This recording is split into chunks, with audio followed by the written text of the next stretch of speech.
Friends, स्वागत है आपका एक बार फिर से आपके अपने YouTube channel Indore life science tutorial concept clear में। मध्य प्रदेश महिला सुपरवाइज़र भर्ती की तैयारी के लिए आज का हमारा एक दूसरा टॉपिक है वायरस से होने वाली बीमारियां हैं। ठीक है, इसको मैं बहुत शॉर्ट में बताऊंगी और ट्रिक के साथ लाई हूँ जो आपको जल्दी से जल्दी याद कराने में मदद करेगा। तो चलिए आज के हमारे वीडियो की शुरुआत करते हैं। वायरस से होने वाले डिसीज़ कौन कौन सी है, तो पहले हम थोड़ा सा डिटेल में पढ़ लेंगे, उसके बाद हम शॉर्ट ट्रिक में जाएंगे। तो पहले डिसीज़ का नाम है इन्फ्लुएंज़ा फ्लू। ठीक है, यहाँ आपको दिख रही है इन्फ्लुएंज़ा फ्लू। ये किस वायरस से होती है, तो इस वायरस का नाम है इन्फ्लुएंज़ा वायरस। ठीक है, इसके संक्रमण कैसे होता है, कैसे ये फैलता है, तो ये संक्रमित व्यक्तियों के थूक कफ द्वारा ये फैलता है। मतलब यदि कोई संक्रमित व्यक्ति है तो यदि वह कहीं थूक देता है या कफ होता है तो छींकता है तो हवा में उसके वायरस फैल जाते हैं और दूसरे लोगों को लग जाते हैं। अब इसके कैरेक्टर क्या हैं, इस बीमारी के लक्षण है। इससे यदि ये बीमारी हो जाती है तो खांसी आना, बलगम, छींक, फीवर, सिर दर्द, ये सब हो जाता है। ठीक है, हेडेक होगा इसमें। तो ये बीमारी के कैरेक्टर लक्षण हैं। अगली हम बीमारी देखेंगे कौन सी है, मीज़ल्स, खसरा। ठीक है, अब इसका वायरस कौन सा है, मोरबेलस वायरस। ठीक है, अब ये कैसे फैलता है, वायरस हवा के जरिए फैलता है, खांसे, छींकने, भोज्य पदार्थ के साझा करने। मतलब यदि हम किसी का जूठा खाते हैं या पीते हैं उससे भी मीज़ल्स हो सकते हैं। इसके कैरेक्टर क्या हैं इस बुखार के, तेज़ बुखार आएगा, नाक बहना, पूरे शरीर पर दाने, गले में खराश, मुंह के अंदर कॉप्लिक धब्बे, मांसपेशियों में दर्द, प्रकाश की संवेदनशीलता है।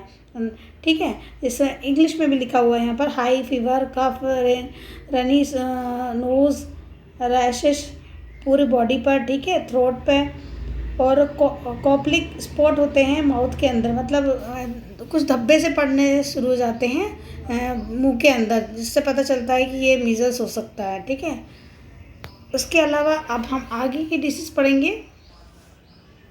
पोलियो जो है, इसका वायरस क्या है, पोलियो वायरस ही है। ये कैसे फैलता है, जल और भोजन। ठीक है, वाटर, कोई भी अगर दूषित जल हमने ले लिया है, हमारी बॉडी में आ गया है, या भोजन दूषित आ गया है जिसमें पोलियो वायरस है, तो इससे पोलियो हो सकता है। अब इसमें क्या होता है, अब इसमें मांसपेशियाँ सिकुड़ जाती हैं, हाथ पैर निष्क्रिय हो जाते हैं, बच्चे विकलांग हो जाते हैं।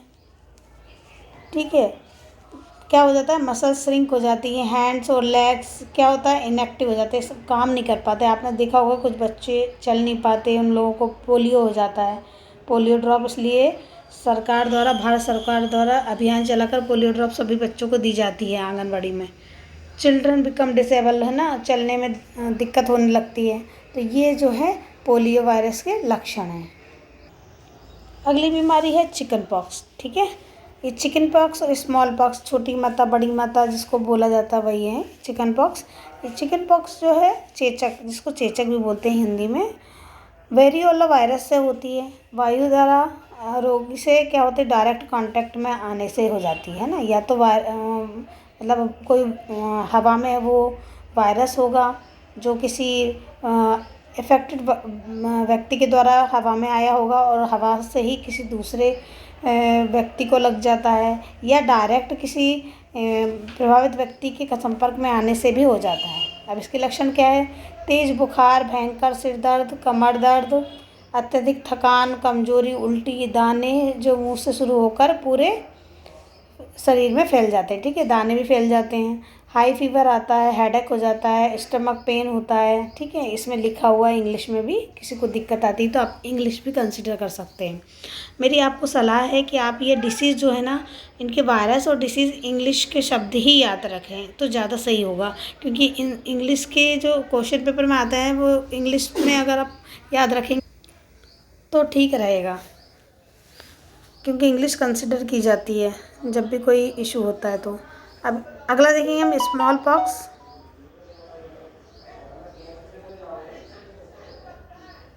स्मॉल पॉक्स में इसका वायरस है वेरिसेला जोस्टर, ठीक है, वेरिसेला जोस्टर। ये कैसे फैलता है? श्वास लेने से, हवा में छींकने से। शरीर पर क्या होते हैं इससे लक्षण? छोटे छोटे दाने निकल जाते हैं, हल्का बुखार, जोड़ों में दर्द, लगभग वो पहले वाले जैसा ही होता है। स्मॉल रेसेस पूरे बॉडी पर, ठीक है, हल्का बुखार, जॉइंट में दर्द होता है। तो ये हो गया स्मॉल पॉक्स। अब अगला अगला जो बीमारी है वो है रेबीज़ हाइड्रोफोबिया, ठीक है। ये कौन सा वायरस होती है? ये रेबीज़ वायरस से होती है। ये कैसे होता है? पागल कुत्ता है जिसको ये वायरस था या बिल्ली है, यदि उसने काट लिया किसी व्यक्ति को तो उससे ये बीमारी हो जाती है। अब इसके लक्षण क्या हैं? सिर में दर्द, गले में दर्द, हल्का बुखार 2 से 10 दिन तक आएगा। इसके मतलब प्रारंभिक लक्षण है, ठीक है। सबसे पहले 2 से 10 दिन तक हल्का बुखार आएगा, सिर दर्द, गले में दर्द होगा। उसके बाद में धीरे धीरे ये पानी से डरने लगेगा, इसलिए इस बीमारी को हाइड्रोफोबिया भी कहा जाता है, ठीक है। अगली बीमारी है पीलिया, हेपेटाइटिस भी कहते हैं, ठीक है। अलग अलग प्रकार का भी होता है। अब ये कौन सा वायरस होता है? तो हेपेटाइटिस वायरस ही होता है।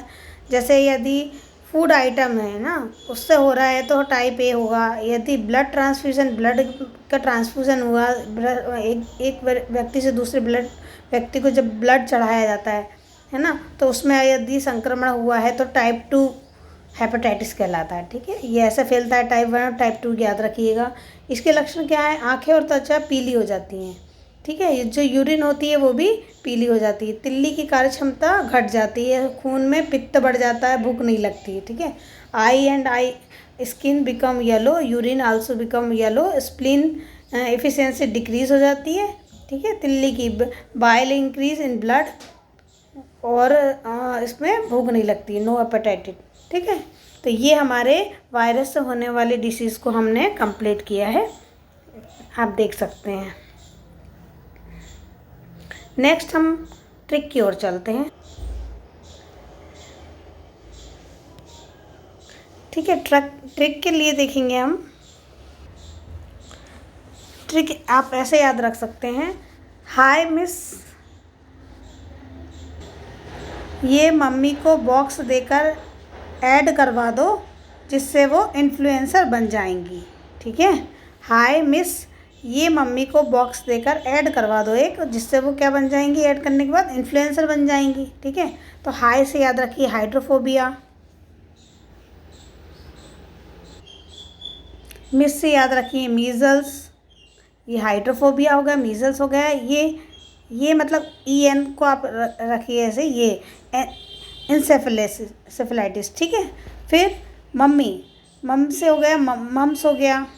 बॉक्स देकर आपके जो स्मॉल पॉक्स है और चिकन पॉक्स है उसको याद रखिएगा, मैं यहाँ लिखना भूल गई हूँ। बॉक्स से स्मॉल पॉक्स और चिकन पॉक्स आप बीमारी याद रखिएगा वायरस की। ऐड करवा दिए मतलब एड्स, ठीक है, एड्स भी हो गया एक। फिर अगला है इन्फ्लुएंसर बन जाएंगी मतलब कौन सी डिसीज़ हो गई? वायरस से होने वाली इन्फ्लुएंजा, ठीक है। तो ये हमारी डिसीज़ कंप्लीट हो गई हैं। आप इसको थोड़ा सा पॉज करके देखिएगा, वीडियो को रिपीट करके देखिएगा, बैक करके देखिएगा, जिससे आपको ये ट्रिक याद हो जाए, ठीक है। ये मेरी अपनी बनाई हुई है, अगर आपको और अच्छी आती है तो आप वैसा भी बना सकते हैं। ये मेरे एक बनाया हुआ है, हाय मिस, ये मम्मी को बॉक्स देकर ऐड करवा दो ताकि वो इन्फ्लुएंसर बन जाएंगी। तो हाय से हो गया हाइड्रोफोबिया, और मिस से हो गया मीजल्स, ये से हो गया इंसेफेलाइटिस, मम्मी से हो गया मम्स, और बॉक्स हो गया स्मॉल पॉक्स और चिकन पॉक्स, एड्स हो गया एड्स, और इन्फ्लुएंसर्स हो गया इन्फ्लुएंजा, ठीक है। तो मुझे लगता है शायद आपको ये ट्रिक पसंद आई हो, आप अपनी भी बना सकते हैं। और याद करना है हमें कैसे भी कर लीजिए, ये वायरस से होने वाली बीमारियों के नाम हैं, आप इनके वायरस और बीमारी किस वायरस से हो रही है बहुत ज़रूरी है आपको याद रखना, ठीक है। क्योंकि एग्ज़ाम में बैक्टीरिया की बीमारी भी आ जाएंगी, वायरस से भी आ जाएंगी, दूसरे ऑर्गेनिज्म की भी पूछ सकते हैं।